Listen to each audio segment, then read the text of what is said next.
Okay. Hi, everybody. So before we get into the arts and do TOK stuff with that, it is the time where we have to talk about the extended essay. Um, it is a pretty crucial part of the diploma program, and it's out of everything that you do. I can't think of anything that better prepares you for what happens in college than the extended essay. College is not structured anything at all like high school. The IB program tries to get close, but even we are still constrained by the general culture and kind of ethos of high schools as a whole. And so the extended essay really gets into kind of the core of what college academics is like, and it is probably one of the best preparations for that. Um, so we're going to go through it, and today is just going to be informational, and then you'll have a task. You'll have a proposal form that you'll need to have filled out by the end of the week, and then I will take those proposal forms and, well, I'll explain what we do with them after that. So first things first.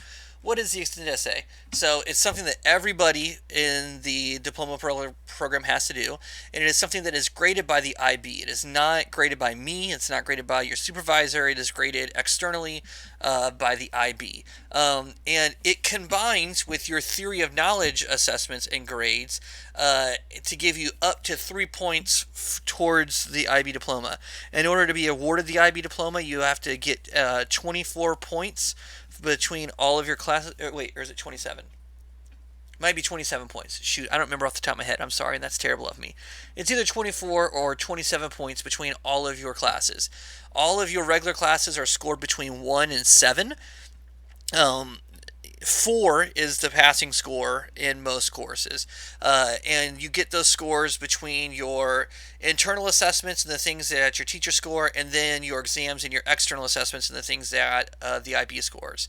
And you have enough points in your regular courses to get the diploma, but then you've got the chance between the extended essay and TOK to get 3 extra points. So I like to think of them as your foundational points. They are the points that you build everything else on, because they are the first points that you get awarded as well. And it is a the way that the EE works is basically you're going to pick something that you're interested in, and it can be anything as long as it's covered in the IB subjects, of which there are many that you're interested in, and you're going to do research around it, and you're going to write a research paper on it. And the idea here is that it's your time to pick something that you want to really study and that you really want to learn about. So much of your education is what other people are telling you that you have to know and that you have to learn. This is the time where you get to take agency there, and you get to say, no, I want to learn about this. What I want to learn about is, quantum mechanics, or I want to learn about the history of the Armenian genocide, or I want to know about the pollution in the fast fashion industry. Whatever it is that you're motivated by, whatever it is that you want to study, this is your time to do it. I've done EEs that are about esports. I've done some that are on the history of video games. I've done some that are on, I did one on anime a year or two ago. I've done some on literature. I've done some on the sustainability and fashion practices. I mean, we've had them kind of, I've done plenty of philosophy ones. We've kind of covered the board with them. So it's your time to pick something that you're really interested in and you're really fascinated by, and then study it. It does have to be from one of the DP's subjects, and really it should be one of the courses that you're probably taking, because if not, you might not have the requisite information to really kind of even know where to go. Also, one of the problems whenever you do a course that isn't one of the courses that we offer is I can't promise you that I'm going to give you a supervisor that is going to be knowledgeable enough to help you guide it. Like, so for instance, if you wanted to do something regarding quantum mechanics, right? Which is a really discrete form of physics. I don't know that I have anybody at Antioch High School that can help guide you with a quantum mechanics paper. I don't know that there's anybody out there that knows enough about it in depth to really be helpful with that. I surely don't, and I probably know more about it than most anybody else that I know of at the school, besides maybe Sprague. and my knowledge of quantum mechanics would not be sufficient enough to help you with this. So picking one of the subjects that you're in is usually helpful unless you've got a really strong background in it, like you're an SSMV or something like that, and you want to do something related to your SSMV research. It ends up being a research paper, a formal piece of scholarship of no more than 4,000 words. Most of our extended essays come in between 3,300 and 4,000 words. You probably want to be as close to the 4,000 words as possible. Preferably 3,500 and above is really where like you want to be. And it's estimated that this is about 40 hours of work.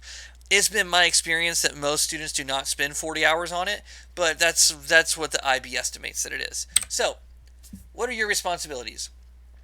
You have to choose a topic that fits into one of the subjects, and then each subject has a different kind of paper. So, for instance, if you do a biology paper, you're going to be expected to go do a biology experiment related to your research question, gather the data from your experimentation, and then do a write up on it. If you do a math, I had a student a few years ago do an extended essay on the quality of predictive statistics, the quality of predictive mathematical statistics in baseball and how good they were at actually predicting outcomes. And he had to go out and then he had to do the math for it, and a good chunk of his paper was like the math that he did. If you do a psychology paper, you're going to be expected to gather data. But if you do something like a literature paper, then obviously it's a very different kind of paper, right? Because it's just going to be involving reading the literary pieces, doing the comparative analysis, so on, and then so forth. So what I highly recommend is, while you think about what kind of an extended essay you want to write, Google around a little bit, look at what some of those papers look like, look at what is involved, and make sure that that subject is going to be the kind of paper that you want to or that you feel comfortable writing. I can tell you that the least involved, or sorry, I shouldn't say the least involved. The papers that require the least besides just writing the paper are things like literature, theater, history, things in the humanities, because the humanities are typically reading research based and then writing about the research that you've read. They don't involve going out and doing your own experimentation or anything like that. There will be some deadlines that you have to meet, which are going to be in the extended essay guide, which will be posted in this week's materials folder. And then you've got to document all of your sources and give proper citations. What else do you have to do? You'll be expected to fill out a form as you go along that will document the discussions that you have with your supervisor and the advice that they give you and the kind of feedback that they give you. And you cannot submit the same work for the extended essay and then any other assessment for any of your classes. So, for instance, if I had you write a paper for English, if you're one of my 2 English students, right, and I had you write a paper on one of our books for English, you could not use that paper as part of your extended essay, because that is double dipping. And you're going to find that that's also true in college and a bunch of other places. And one of the reasons why is that all of your papers, all of your extended essays, all of your internal assessments are going to be uploaded into a plagiarism checker.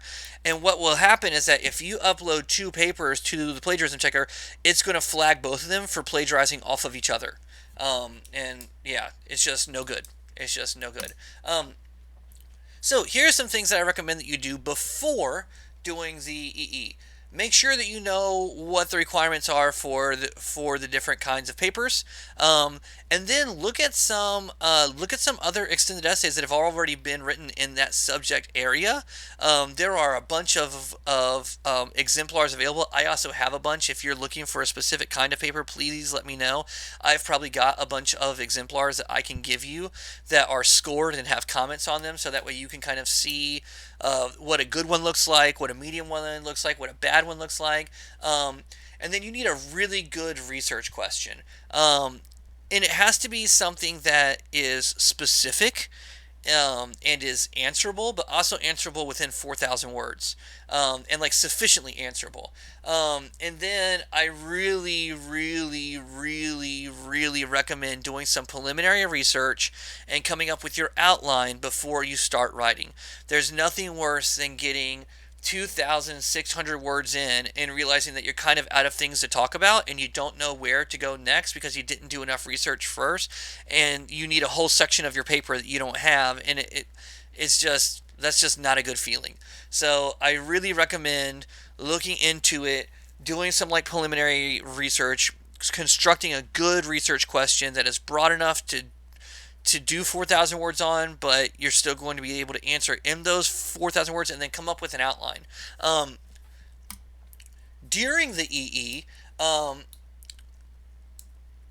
you, so I'm going to say this, and none of you are going to do it, but I'm going to say it anyways. Start working on it now. It's not part of a course. You will get a grade for it probably first 9 weeks of your senior year just for submitting the like rough draft, but a it is not a graded component of a chorus. There's not going to be any teacher hounding you down for it. It is self-study. It is something that you are in control of. And so you've got to stay self-motivated. Invariably what happens is, so this isn't due until like fall break your senior year. And so invariably, I'm going to tell you about it now, get you started on it now, give you all the information and the guide, and have you fill out a like proposal form and give you a like supervisor, and you'll have all that done within the next week or two. And then invariably, most of you slash all of you will not start working on it at all until September your senior year, and then you're going to be stressed to the max. You're going to feel so far behind. You're going to be worried about it because you just didn't work on it a little bit at a time. If you just work on it a little bit at a time, it's really not that bad. Maintain contact with your supervisor. Your supervisor is going to be a teacher in the IB program. I usually take on 3 or 4. Miss Mannings usually has a couple. My dog's freaking out. I don't know what's going on with her. Layla. Layla. Hey. Layla. You okay? Alright. Sorry, she was making a weird noise. Just freaking out over there. Making sure she wasn't having a seizure. You're going to get a supervisor. Maintain contact with them. Talk to them. They're there to help you. That is their job. But it is not their job to arrange meetings. It is not their job to reach out to you. It is not their job to set up reflection times. That is your job. So it is your job to maintain a working relationship with them. Make sure that you are constructing an argument and research that relates back to your research question.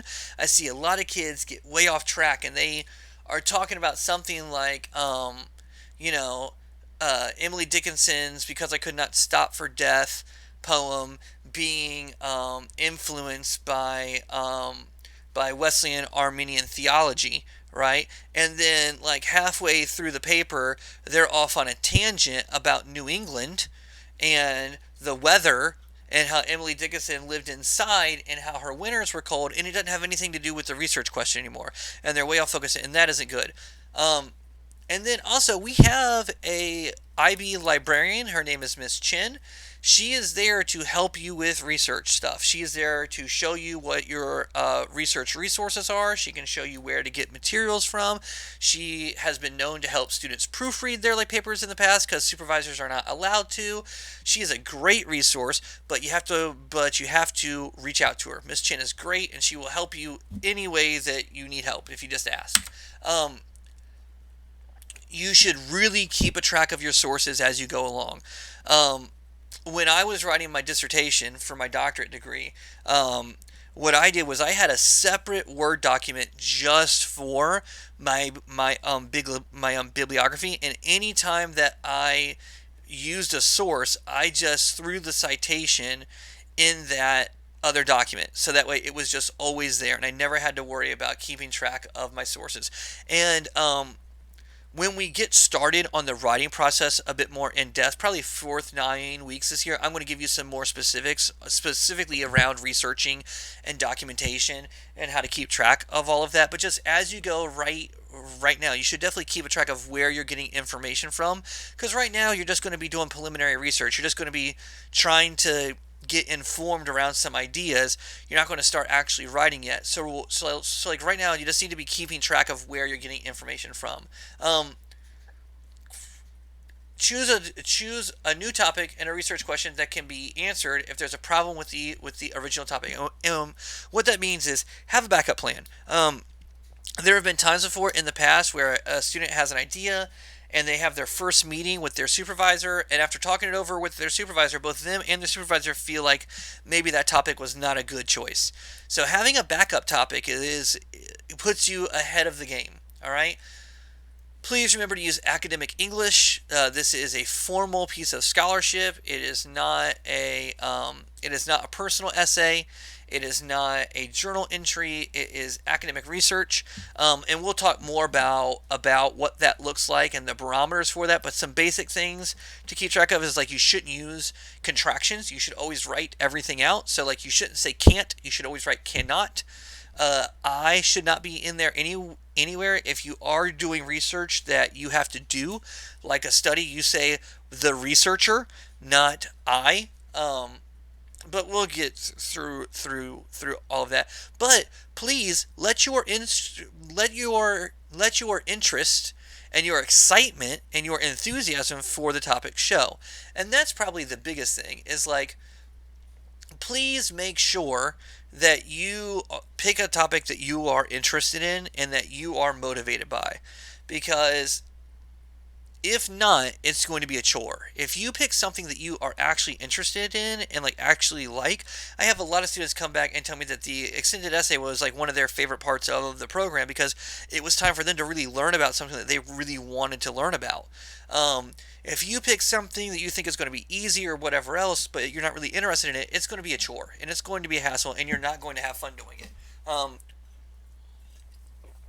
After the EE, then you should write your abstract. You should not write your abstract until it's done. And we'll talk more about what the abstract is, but the abstract is basically a 300-word synopsis of the paper as a whole. You can't write that until you are done, and then you need to proofread the final version carefully. And I highly recommend having somebody else proofread it. I highly recommend having a friend or a parent or a girlfriend or somebody proofread it for just simple typos and things like that. Things that should be avoided at all costs. You should not work with a research question that is too broad or too vague or too difficult or too inappropriate. The research question is probably the hardest thing to get right. And I'm going to do, maybe either later this week or early next week, I'm going to do a brief little 10-minute presentation on what makes a good research question. But to start with, your research question should not be a yes or no question. So, for instance,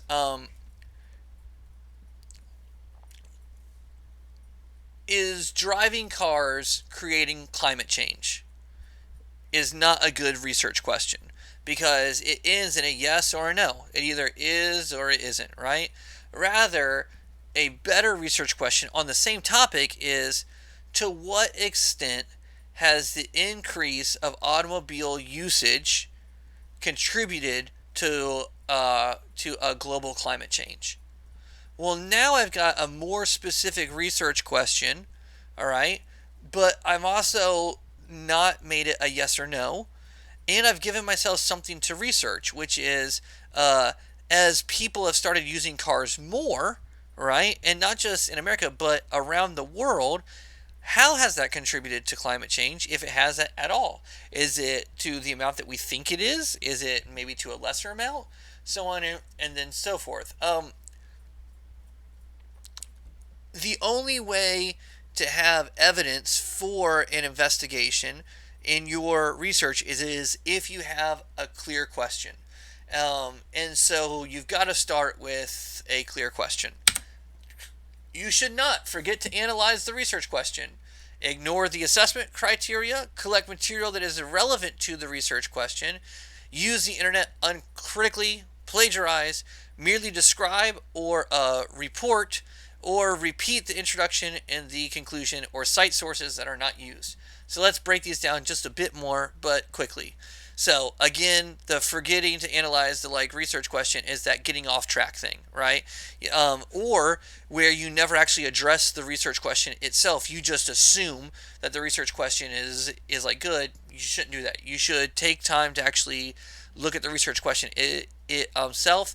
You should definitely look at how your specific paper is scored. Remember, each subject is scored differently. So your paper in biology is going to be scored differently than a paper in psychology. So make sure that you pay attention to how they're going to score the paper in your subject. Don't collect material or sources that are not relevant to your investigation. It's just going to make things confusing, and it's going to lead to you getting off track. Pay attention to source validity. Please do not use Bob's biology blog. All right. Use only valid sources of information. So newspapers, peer-reviewed journals, articles, primary sources, things like that. If you plagiarize, you're going to fail. And not only are you going to fail the EE, you're probably going to fail TOK as a course. Plagiarizing is a pretty big no-no, and no, just don't plagiarize. It's better to turn in a paper that is not great and that you know is going to score low than it is to plagiarize and guarantee it. You will get caught. You will get caught, and it's never a good time. Um, don't just describe or report on things. Rather, you need to gather evidence and do research to support the argument that you're making one way or the other. So basically, let's go back to my uh, cars increase of usage and then the impact on like climate change, right? So I might start off with an assumption, right? Which is that given the fact that scientists cite that the increased concentration of carbon dioxide in the atmosphere is a leading contributor to global climate change, it stands to reason that the increased usage of automobiles and their exhaust would contribute in a significant way to climate change globally. And then I'm going to use the evidence that I find in my research to support or refute that hypothesis, right? Maybe I find evidence that contradicts it. Well, that makes for a very, very interesting paper, right? Well, now I find that maybe cars don't increase global climate change that much. Or maybe I find a ton of evidence that says that they do. Either way, I'm using the evidence to support the argument made in the research question. And then this thing here, the whole repeating the introduction and the like conclusion. I know that some crappy English teacher in middle school told you that that was a great thing to do, and maybe in middle school it was. It's a terrible thing to do in real academic writing, though. It makes you sound boring, thoughtless, like you don't care, redundant. It's just terrible, and it's also very, very, very transparent. Um, so here's my advice. The more background you have in a subject, the better chance that you're going to have of writing something good. If you write about a topic that you know almost nothing about, you're probably not going to do the best job, right? As where if you write about something that you know a whole lot about, you're going to do a much, much, much better job. You think this would be common sense, but you would be amazed at the amount of students that try to write extended essays in a subject or a topic that they have just the most barest exposure to. And I think part of that is because they've had just enough exposure to it to be interested, but not enough to really be successful in it. And so I want you to pick something that you are interested in. And I'm probably not going to tell you no if you try and pick something that you don't have a like robust background in, but just know that you're setting yourself up to do more work. All right? Um, so the research process. Let's talk about this real quick. Hold on. Let me see what my time is looking like here real quick. Where am I at time-wise? Ooh, I'm already 24 minutes deep. All right. So we're going to have to cut this a little short. I'm not going to be able to cover the whole thing today, so we're going to have to break this up a little bit because I'm already 24 minutes deep, and I'm on slide 13 of 44. So we're going to have to go a little faster and then probably cut it off. So let's go through really quick here, and then I'll explain some other things, and then I'll let you go for the week. All right. So the research process. Let's start here. Choose your subject. All right, and your subject can be any IB DP subject. They've got everything from computer science to philosophy to dance to film. Obviously, all the core academic subjects like government and all that stuff. So pick a subject, and then make sure before you go any further that you look up on the assessment criteria for that subject and feel like it's the kind of paper that you want to write. And then think of a topic.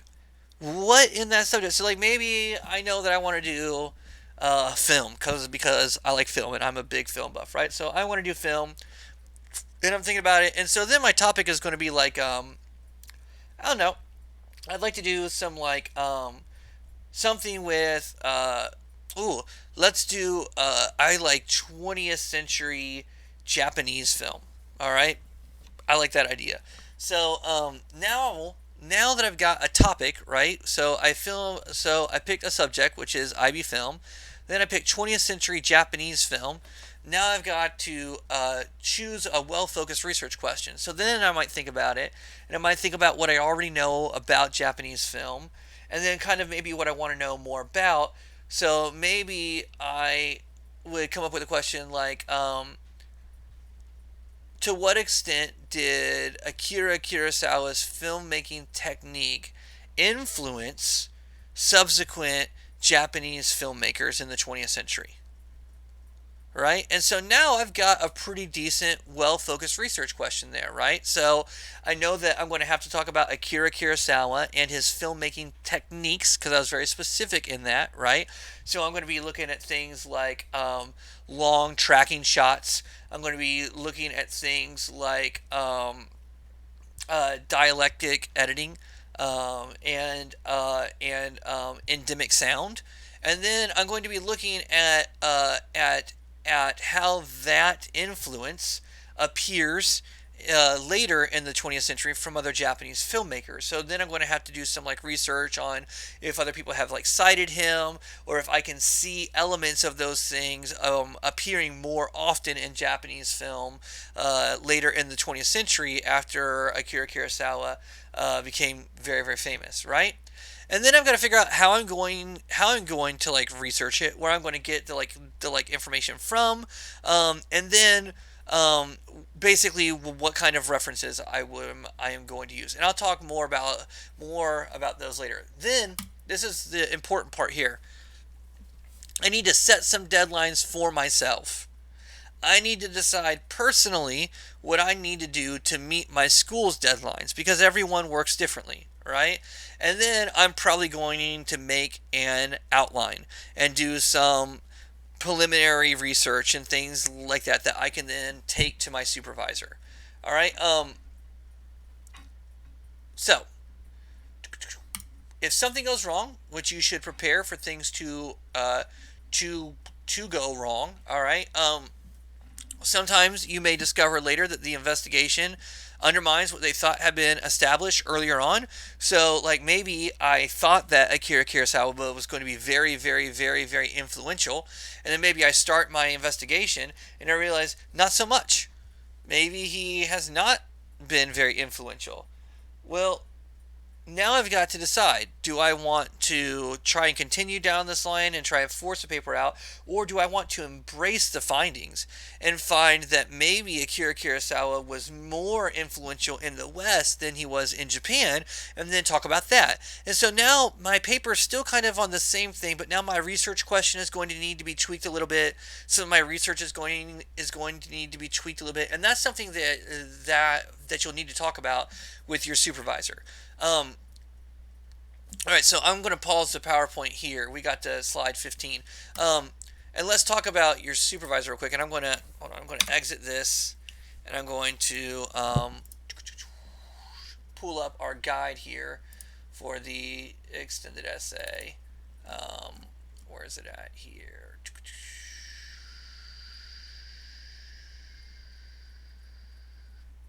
Oh, wait, I said that it was a PDF, didn't I?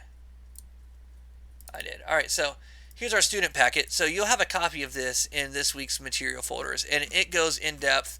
It's a pretty long document that goes in depth into the extended essay itself. But here's a list of the subjects that you can do your extended essay on, and you can see they've got almost everything in here that you can kind of think about. Like something that you want to do is anything that you want to do, we can probably make fit into one of these subjects. You know what I'm saying? Um, so yeah, so your supervisor. Let's talk about that. Abstract, bibliography, reference, citation, plagiarism, terms you need to know. Oh, I don't have the supervisor information. So basically, it works like this. All of you are going to fill out an extended essay proposal form this week. And it's going to look like this. It's your assignment for this week, and it's this extended essay presentation form.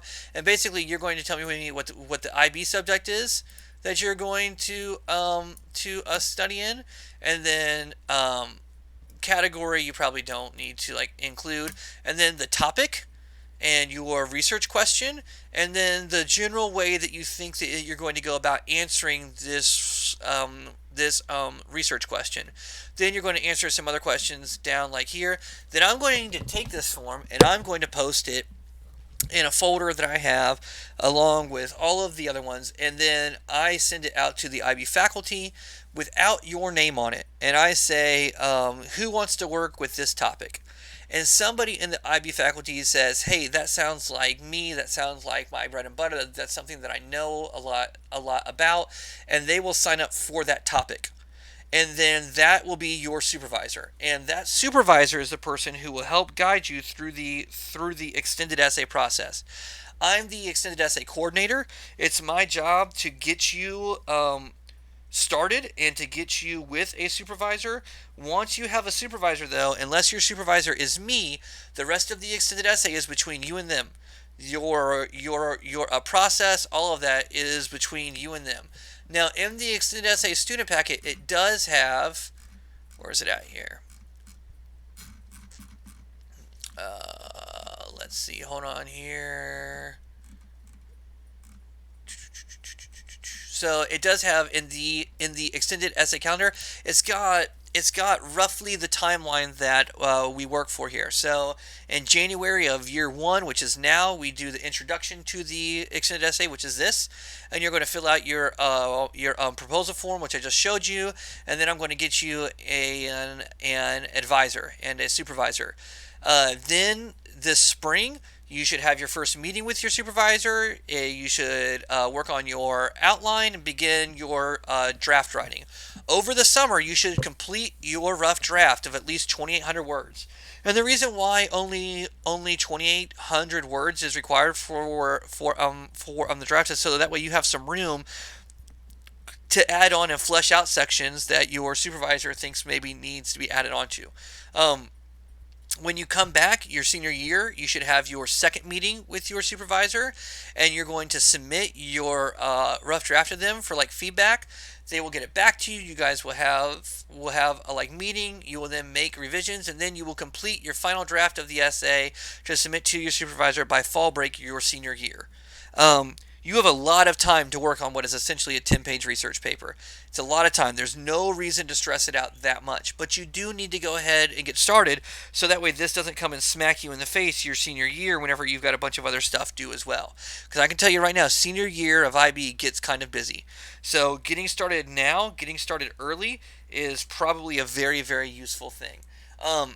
So this week, all that you need to turn in this week is this EE proposal form, which is going to involve you thinking, maybe doing a little bit of like preliminary research, thinking about topics, looking at the subjects, and then you're going to submit this proposal form this week so that way I can get you guys set up with a supervisor. All right. And then obviously there will be a weekly discussion thread because there has to be every week. So that'll be up as well. Yeah, and I think that's it. So as always, if you guys need anything, please let me know. I'm happy to help. I'm happy to respond. Some of you guys message me through Schoology. I'll be honest, Schoology is okay, but it doesn't go out to my phone. If you email me, though, it goes out to my phone, so no matter where I am, I will be able to get back to you because I see your message. So if you need me quickly, email is always the fastest way to go. Yeah, no, I hope that you have a great week. Again, whatever you need, let me know. If you're stressing anything, let me know. I'll go out of my way to support you in whatever way I can. Um, your student packet will be there. This informational packet will be in this week's folder as well, so that way anything else that you want to read, you can check out. You do not have to worry about these last two things down here because we're not doing this right now because of the whole COVID thing. So you don't have to worry about these two last pages. This is just an informational packet for you. All right, and yeah, that's it. Have a great one, guys.